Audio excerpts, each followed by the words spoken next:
আজকের থেকে আমি নবম শ্রেণীর ভূগোলের পঞ্চম অধ্যায় অর্থাৎ আবহবিকার শুরু করতে যাচ্ছি। ঠিক আছে, দেখো আবহবিকার এই অধ্যায়টি বা এই বিষয়টি ক্লাস 11-এর সেকেন্ড সেমিস্টারের সিলেবাসে আছে। আবার এসএসসি মানে স্কুল সার্ভিস কমিশন পরীক্ষার যে সিলেবাস, এসএলএসটি জিওগ্রাফির সিলেবাসেও আবহবিকার এই টপিকটি আছে। ঠিক আছে, তো এই চ্যাপ্টারটি বা এই অধ্যায়টি শেষ করতে বেশ কয়েকটি ক্লাস লাগবে। তো আজকের এই প্রথম ক্লাসে আবহবিকার নিয়ে আজকের এই প্রথম ক্লাসে আমরা আবহবিকার কি, আবহবিকার কাকে বলে, ক্ষয়ীভবন কাকে বলে, নগ্নীভবন কাকে বলে, পুঞ্জিত স্খলন কাকে বলে, আবহবিকার ও ক্ষয়ীভবনের মধ্যে পার্থক্য কি, এই প্রশ্নগুলির উত্তর আগে ডিটেলসে আমি বুঝিয়ে দেব এবং ক্লাস 9 এবং ক্লাস 11-এর ছাত্রছাত্রীরা তোমরা এই প্রশ্নগুলির উত্তর কিভাবে লিখবে সেই নোটসও আমি দিয়ে দেব। ঠিক আছে, তোমরা শুরু থেকে শেষ পর্যন্ত দেখো। আশা করি ক্লাস দেখার পরে তোমাদের বই পড়ার প্রয়োজন হবে না। ক্লাস দেখে দেখেই তোমরা বুঝে নিয়ে নিজেরাই উত্তর লিখে ফেলতে পারবে।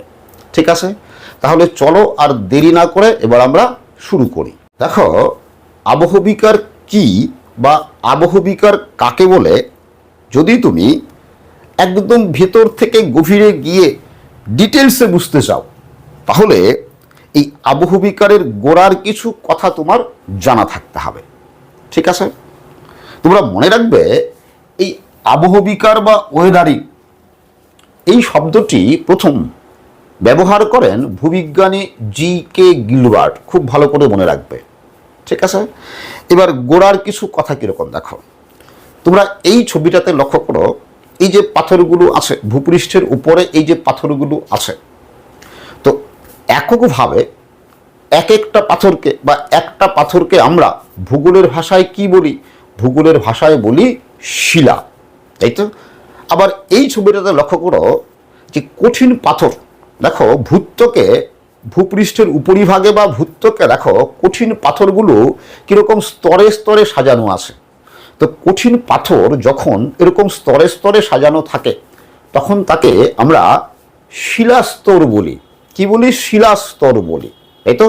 আর আমাদের ভূত্বক এই শিলা ও শিলাস্তর দ্বারা গঠিত। এবার দেখো আবহবিকার কি বা আবহবিকার কাকে বলে। ঠিক আছে, দেখো তো শুরুতেই যদি তোমাদের আমি আবহবিকারের সংজ্ঞা বলি তাহলে কিন্তু বুঝতে তোমাদের অসুবিধা হবে, কারণ সংজ্ঞা সবসময় জটিল হয়। ঠিক আছে, তো আবহবিকারের মূল বিষয়টা কি সেটা আগে ভালো করে বুঝে নাও।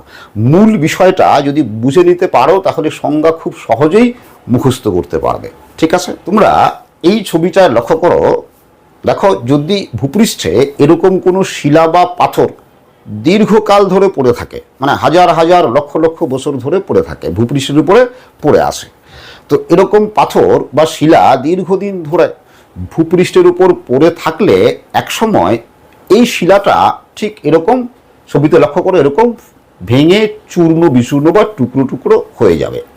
তো এবার এই কি করে টুকরো টুকরো হয় সেটা আমি পরে বলছি। ঠিক আছে, তার মানে কি বললাম যে কোনো একটা শিলা দীর্ঘদিন ধরে ভূপৃষ্ঠের উপর যদি পড়ে থাকে তাহলে একসময় ভেঙে টুকরো টুকরো হয়ে যায়, তাই তো? এবার এই ভেঙে টুকরো টুকরো হয়ে যাওয়ার পরে বা শিলা চূর্ণ বিচূর্ণ হয়ে যাওয়ার পরে শিলার টুকরাগুলি যদি দূরে কোথাও না গিয়ে সেখানেই পড়ে থাকে, ওই মূল শিলার উপরেই পড়ে থাকে, তখন সেই প্রক্রিয়াটাকে বলা হয় আবহবিকার। এবং এটাই হচ্ছে আবহবিকারের মূল বিষয়। ঠিক আছে, তার মানে আবহবিকার কি? যে ভূপৃষ্ঠের শিলা ভেঙে চূর্ণ বিচূর্ণ হওয়ার পর শিলার টুকরা বা চূর্ণ বিচূর্ণ অংশগুলি যদি সেখানেই পড়ে থাকে তখন সেই প্রক্রিয়ার নাম হচ্ছে আবহবিকার। ঠিক আছে, তো এইটুকু বুঝতে পারলে আরেকটা প্রশ্নের উত্তর তোমরা সহজেই পারবে। তো যদি জিজ্ঞেস করি যে আবহবিকার প্রক্রিয়াটা স্থিতিশীল প্রক্রিয়া না গতিশীল প্রক্রিয়া, বুঝতেই পারছো উত্তর কি হবে? স্থিতিশীল প্রক্রিয়া, তাই কি না? কারণ ভেঙে টুকরো টুকরো হয়ে যাওয়ার পর কি শিলাস্তরগুলো বা শিলার টুকরাগুলো সেখানেই পড়ে থাকবে, এই জন্য আবহবিকার হচ্ছে একটি স্থিতিশীল প্রক্রিয়া। এবার দেখো শিলা ভেঙে একদিকে যেরকম টুকরা টুকরা বা চূর্ণ বিচূর্ণ হয়, অন্যদিকে শিলা কিন্তু বিয়োজিতও হয়। ঠিক আছে, তো এই চূর্ণ বিচূর্ণ আর বিয়োজিত, শিলা চূর্ণ বিচূর্ণ হওয়া আর বিয়োজিত হওয়া বিষয়টা কিরকম দেখো।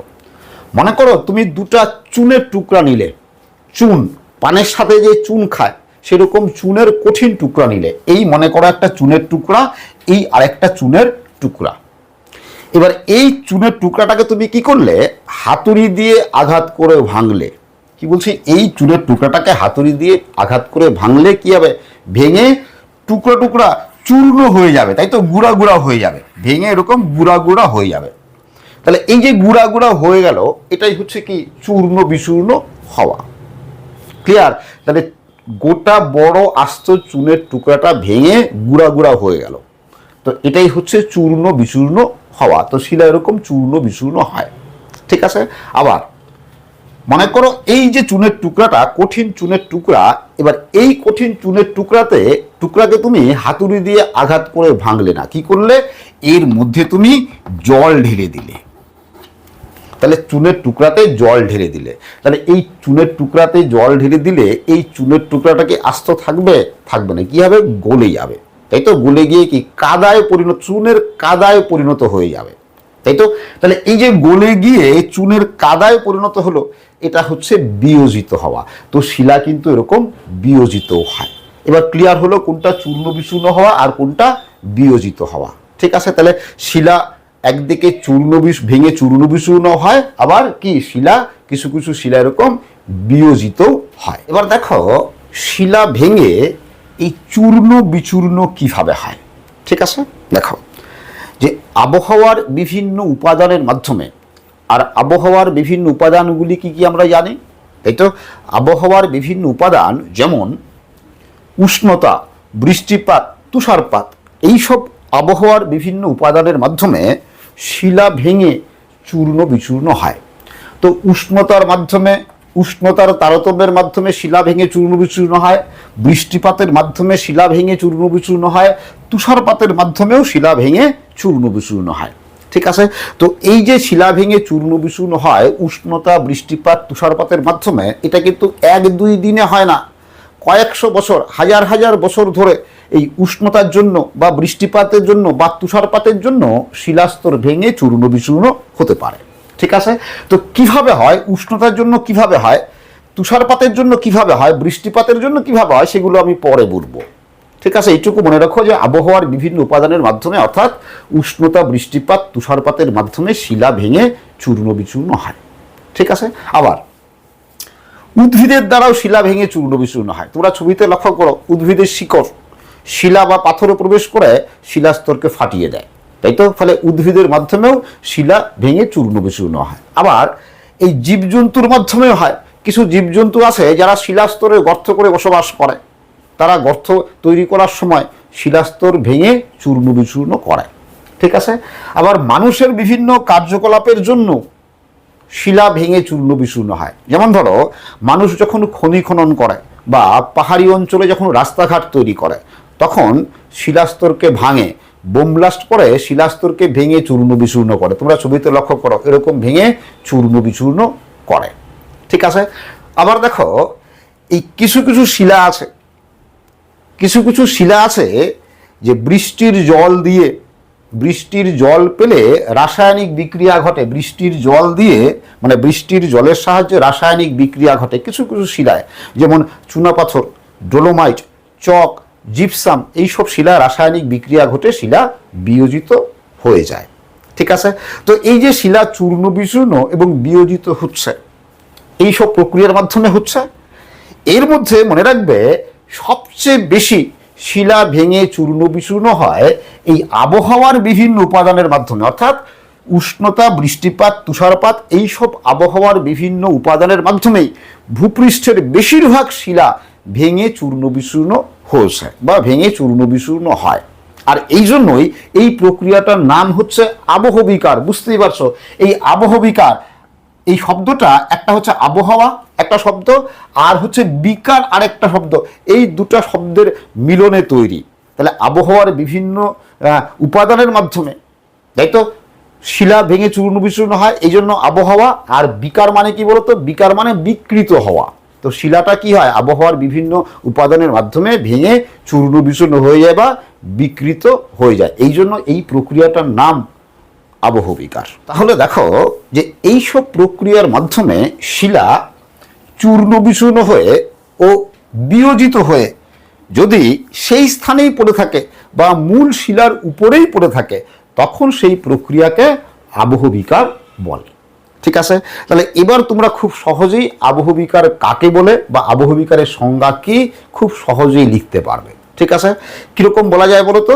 ঠিক এরকম বলা যায়, দেখো যে আবহাওয়ার বিভিন্ন উপাদান যেমন উষ্ণতা, বৃষ্টিপাত, তুষারপাত ইত্যাদির দ্বারা এবং উদ্ভিদ, জীবজন্তু ও মানুষের বিভিন্ন কার্যকলাপের মাধ্যমে শিলা চূর্ণ বিচূর্ণ হয়ে অথবা রাসায়নিক প্রক্রিয়ায় বা রাসায়নিক বিক্রিয়ায় শিলা বিয়োজিত হয়ে যদি মূল শিলার উপরেই পড়ে থাকে, তখন সেই প্রক্রিয়াকে আবহবিকার বলে। ঠিক আছে? এইটুকু লিখতে পারলেই ফুল মার্কস পাবে।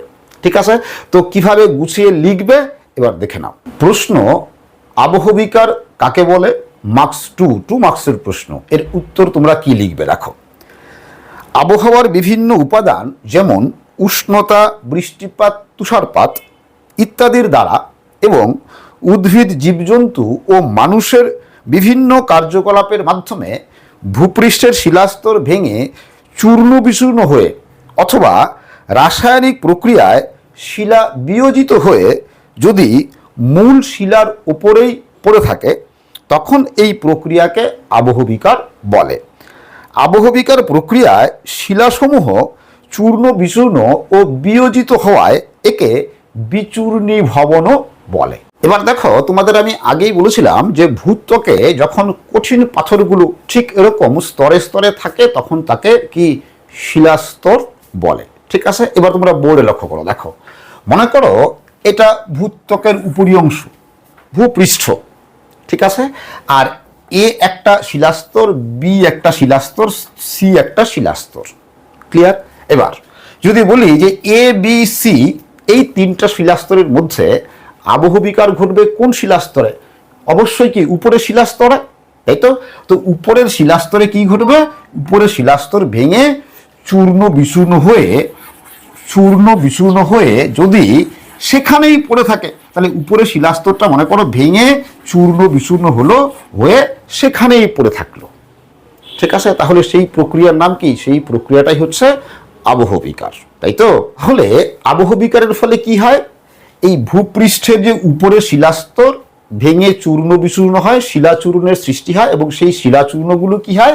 উপরিভাগেই সেখানেই পড়ে থাকে, তাই তো? মূল শিলার উপরেই পড়ে থাকে, তাই তো? এবার দেখো, তাহলে আবহবিকার ঘটার আগে এটা পুরো অংশটা কি ছিল? একটা কঠিন শিলাস্তর।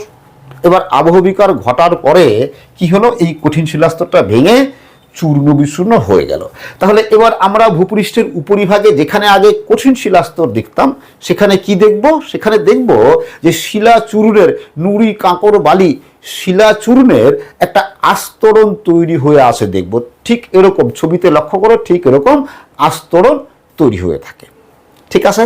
তো এই যে শিলাচূর্ণের আস্তরণ, এই শিলাচূর্ণের আস্তরণটাকেই রেগুলিথ বলে।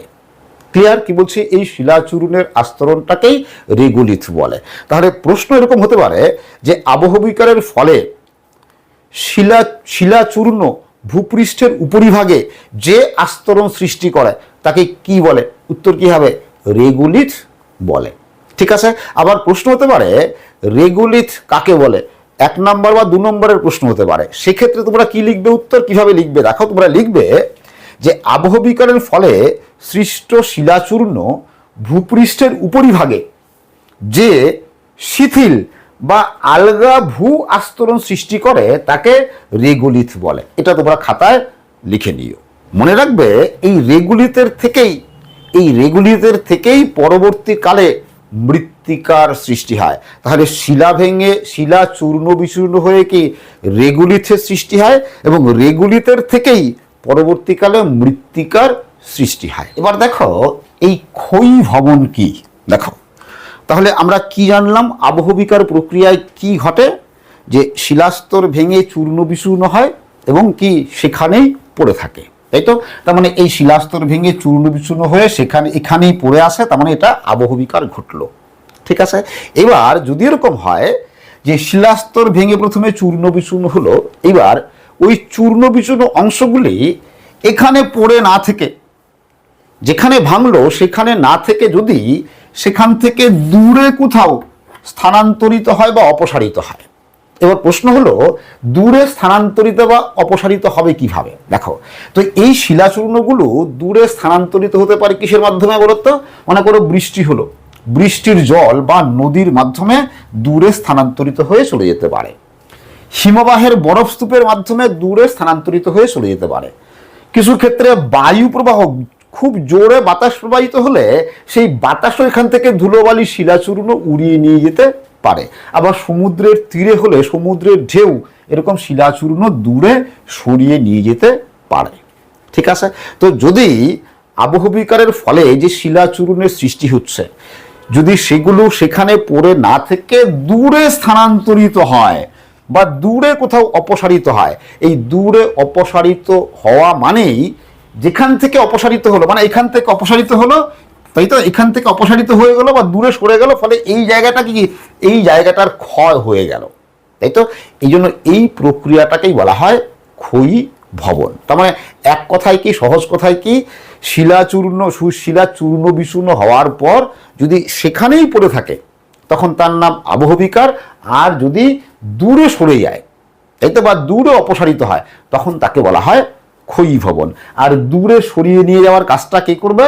নদী, হিমবাহ, বায়ুপ্রবাহ, সমুদ্র তরঙ্গ, তাই তো? তাহলে এগুলো কি গতিশীল প্রাকৃতিক শক্তি, তাই তো? তাহলে তাহলে ক্ষয়ী ভবন ঘটবে কি?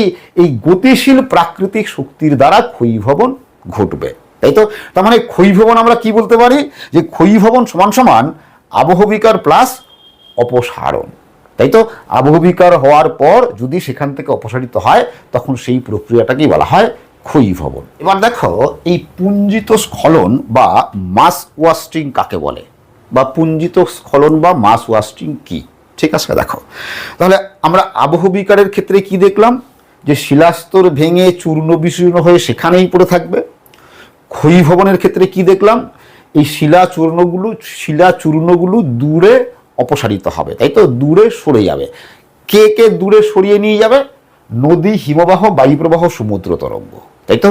কিন্তু যদি এরকম হয় যে এই যে শিলাচূর্ণগুলো আছে, আবহবিকারের ফলে যে শিলাচূর্ণের তৈরি হলো, সেই শিলাচূর্ণগুলোকে নদীও নিয়ে গেল না, নদী নিয়ে গেল না, দূরে সরিয়ে নিল না, হিমবাহও দূরে সরিয়ে নিল না, বায়ুপ্রবাহের দ্বারাও দূরে সরে গেল না, সমুদ্র তরঙ্গ এই শিলাচূর্ণগুলোকে দূরে সরিয়ে নিয়ে গেল না, তারপরেও যদি এই শিলাচূর্ণগুলি দূরে স্থানান্তরিত বা অপসারিত হয়, তখন সেই প্রক্রিয়াকে বলা হয় পুঞ্জিত স্খলন বা পুঞ্জিত ক্ষয় বা মাস ওয়াস্টিং। ঠিক আছে, তাহলে কি করে সম্ভব? ভেবে বলো দেখি, কি করে সম্ভব যে এই শিলাচূর্ণগুলোকে নদী, হিমবাহ, বায়ুপ্রবাহ, সমুদ্র তরঙ্গ কেউ সরিয়ে নিয়ে গেল না, তারপরেও কিভাবে সম্ভব এই ভাঙা শিলাচূর্ণ দূরে সরে যাওয়া সম্ভব কিভাবে? দেখো কিভাবে সম্ভব। সম্ভব যদি না কিরকম হয়, মনে করো এই খাড়া পাহাড়ের ঢাল আছে, কি বলছি, খাড়া পাহাড়ের ঢাল। এবার এই খাড়া পাহাড়ের ঢালের মধ্যে মনে করো এইটুকু শিলাস্তর, এইটুকু অংশ ভেঙে চূর্ণ বিচূর্ণ হলো। তাহলে যেহেতু ঢাল খাড়া, তো এখানকার শিলাস্তর ভেঙে চূর্ণ বিচূর্ণ হলে এটা কি এখানে থাকবে? কি হবে?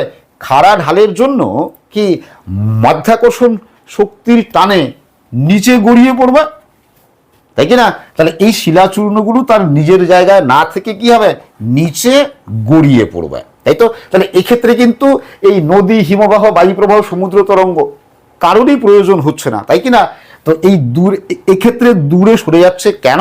খাড়া ঢালের জন্য মাধ্যাকর্ষণ বলের টানে বা অভিকর্ষজ বলের টানে, তাই তো? তো এই প্রক্রিয়াটাকে বলা হয় পুঞ্জিত ক্ষয় বা পুঞ্জিত স্খলন।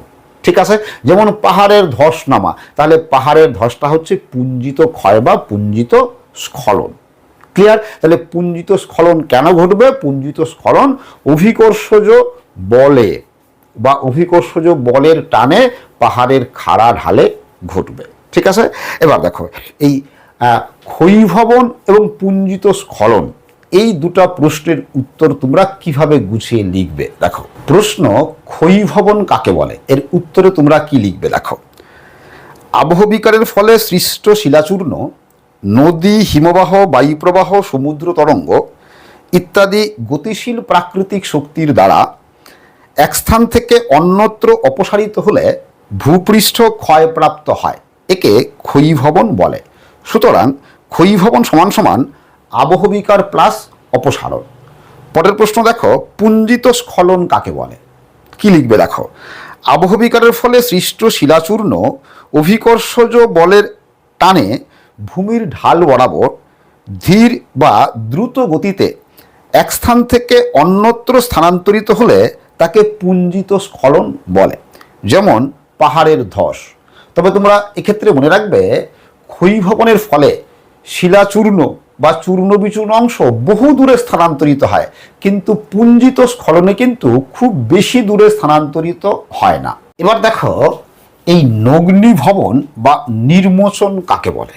ঠিক আছে, দেখো এই নগ্নীভবন, এই নগ্নী শব্দটা কি এই নগ্ন শব্দ থেকে আসছে। আর এই নগ্ন শব্দের অর্থ কি? উলঙ্গ, তাই তো, মানে ঢাকনা সরে যাওয়া, তাই তো।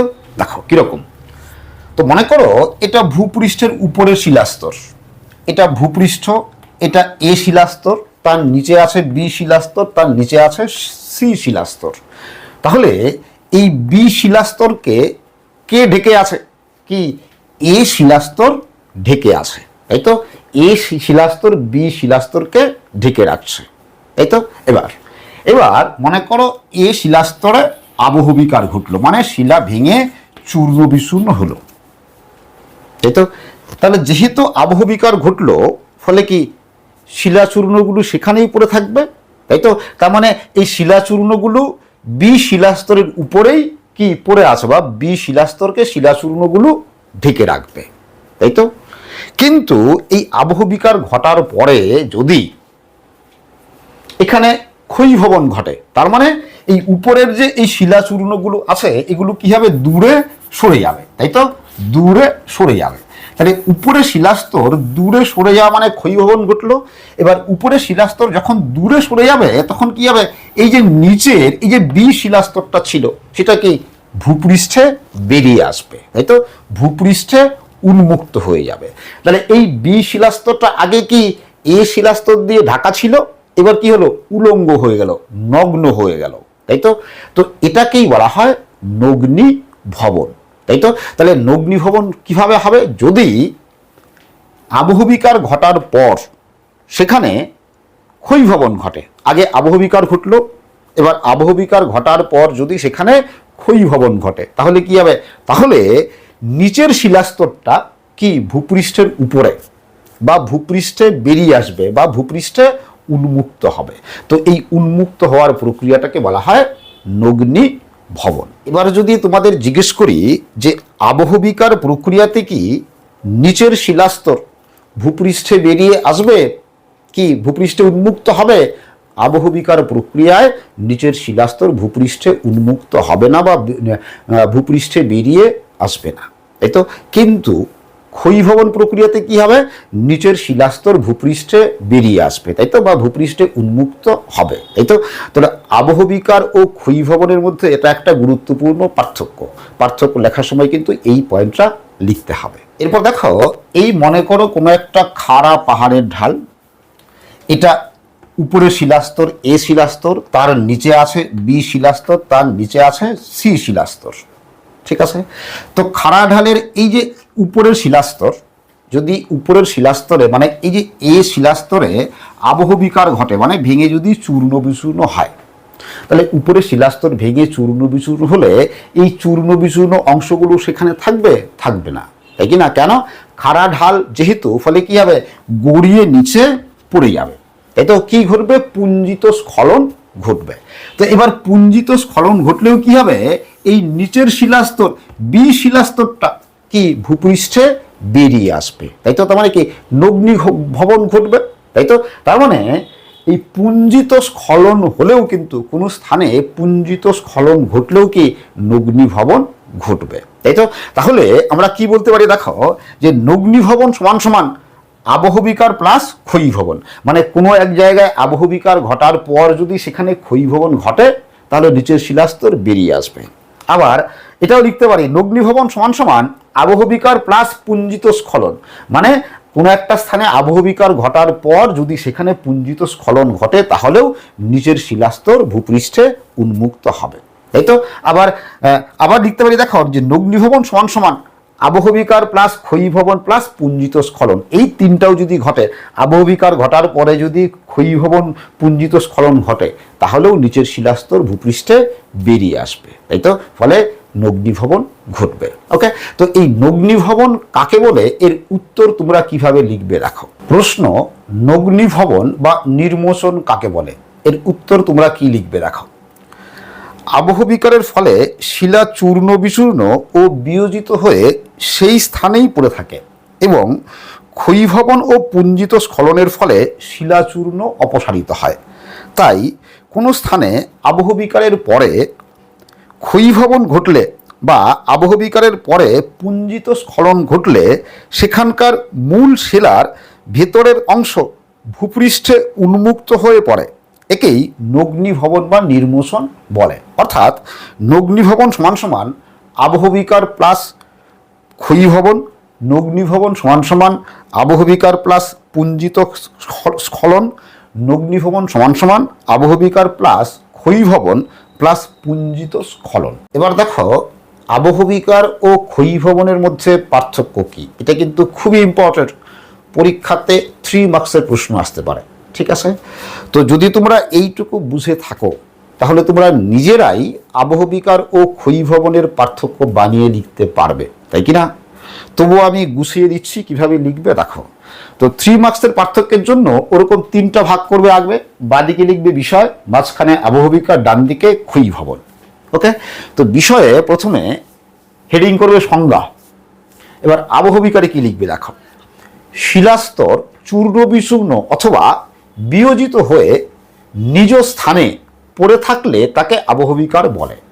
তো এই পার্থক্যের মধ্যে আবহবিকার কাকে বলে এইটুকু লিখলেই হবে, ঠিক আছে? ক্ষয়ীভবনে কি লিখবে দেখো, যে আবহবিকারের ফলে সৃষ্ট শিলাচূর্ণ বিভিন্ন প্রাকৃতিক শক্তির দ্বারা অন্যত্র অপসারিত হলে তাকে ক্ষয়ীভবন বলে। বাস এইটুকু লিখলেই হবে, ঠিক আছে? তাহলে একটা পার্থক্য হলো সংজ্ঞা। ওকে, বাকি পার্থক্যগুলো আমি আর লিখে দিচ্ছি না, তোমরা আমার কথা শুনে শুনে খাতায় নোট করে রাখবে, ঠিক আছে? এবার 2 নম্বর বিষয় লিখবে সংঘটক শক্তি, যে আবহবিকার কোন শক্তির জন্য ঘটে। কি লিখবে, যে আবহাওয়ার বিভিন্ন উপাদান অর্থাৎ উষ্ণতা, বৃষ্টিপাত, তুষারপাত ইত্যাদি আবহবিকারে প্রধান ভূমিকা নেয়। বাস এইটুকু লিখবে, ঠিক আছে? এবার ক্ষয়ীভবনে কি লিখবে, যে বিভিন্ন গতিশীল প্রাকৃতিক শক্তি অর্থাৎ নদী, হিমবাহ, বায়ুপ্রবাহ, সমুদ্র তরঙ্গ ইত্যাদি প্রধান ভূমিকা নেয়। আমি যেরকম বলছি মুখে তোমরা ঠিক ওরকম খাতায় নোটস করে ফেলবে, ঠিক আছে? এবার 3 নম্বর লিখবে, বিষয় লিখবে প্রক্রিয়া। 3 নম্বর বিষয় লিখবে প্রক্রিয়ার পার্থক্য। দেখো তাহলে আবহবিকারে কি লিখবে, কি বলছিলাম, আবহবিকারটা কি স্থিতিশীল প্রক্রিয়া, তাই কি না? আর ক্ষয়ীভবন কি, যেহেতু কি ক্ষয়ীভবনে কি হয়, শিলাচূর্ণ এক জায়গা থেকে আরেক জায়গায় স্থানান্তরিত হয়, ফলে ক্ষয়ীভবনটা কি, ক্ষয়ীভবন হচ্ছে গতিশীল প্রক্রিয়া, ঠিক আছে? লাস্ট লিখবে নগ্নীকরণ, বিষয়ে লিখবে নগ্নীকরণ।